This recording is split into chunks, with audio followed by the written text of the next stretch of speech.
तो गाइस आज हम पढ़ेंगे आईपीसी इंडियन पैनल कोड, जिसमें हम यूनिट 1 में सबसे पहला प्रश्न लेंगे। अपराध की परिभाषा दीजिए तथा इसका आवश्यक तत्व बताइए। तो मैं आपको इसको लॉन्ग में समझाने के बजाय शॉर्ट में समझाऊंगा कि अपराध की परिभाषा।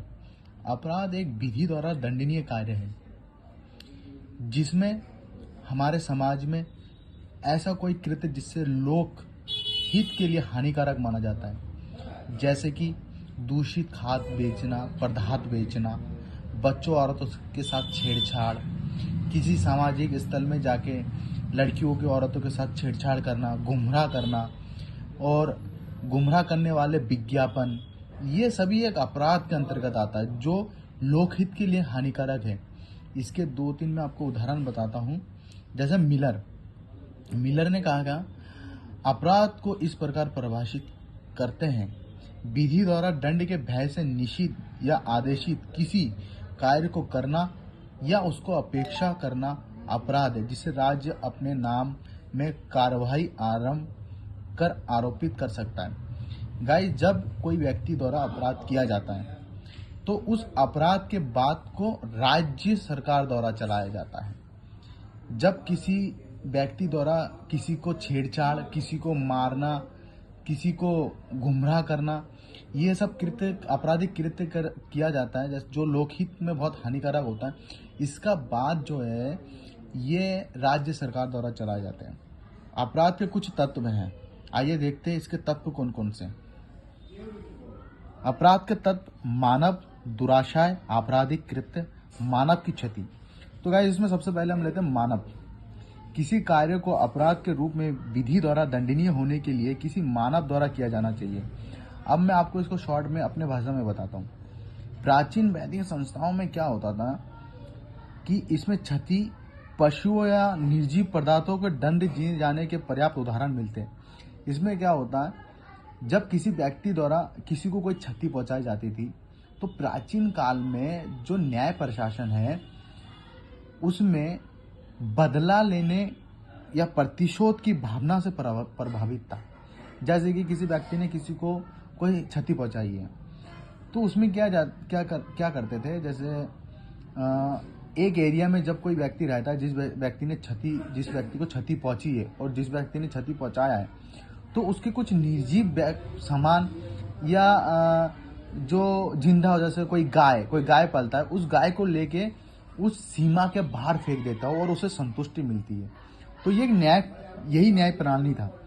मध्यकाल यूरोप में क्या हुआ, अपराधी वन्य पशु द्वारा की गई अपील कोई साधारण बात नहीं थी।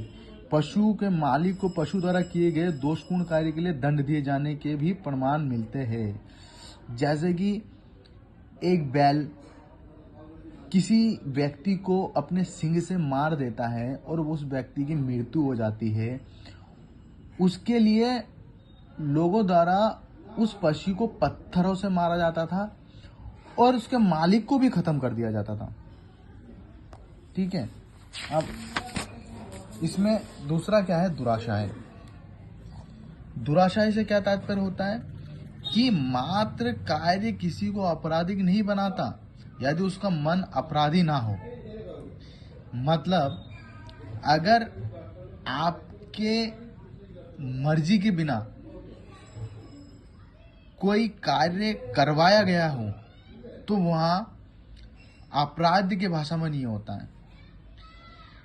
इस उक्ति से एक दूसरी उक्ति निकलती है, मेरे द्वारा मेरी इच्छा के विरुद्ध किया गया कार्य मेरा नहीं है। तात्पर्य यहाँ है कि किसी के कार्य को दंडनीय होने के लिए इच्छा होना चाहिए। स्वेच्छा से किया गया कार्य आपराधिक आशय से किया होना चाहिए। अतः अपराध को घटित करने के लिए आवश्यक आपराधिक अनुपस्थित होता है, वहां अभियुक्त दंड नहीं किया जा सकता है। तीसरा है आपराधिक कृत्य। किसी अपराध के लिए एक व्यक्ति तथा उसका दुराशय ही पर्याप्त नहीं है, क्योंकि मनुष्य को हम नहीं जान सकते। किसी व्यक्ति के विचार विचारणीय नहीं है। दंडनीय होने के लिए आपराधिक आशय को किसी स्वच्छपूर्ण कार्य या लोभ के रूप में अवश्य स्पष्ट होना चाहिए। ठीक है। इसमें क्या है जब एक कृत्य के अंतर्गत अभेद लोभ भी शामिल है। यदि विधि द्वारा किसी व्यक्ति पर कोई दायित्व दिया गया है और वह उस दायित्व का निर्वहन नहीं करता है तो उसके लिए वह दंडनीय होगा, वहाँ एक अपराध होगा।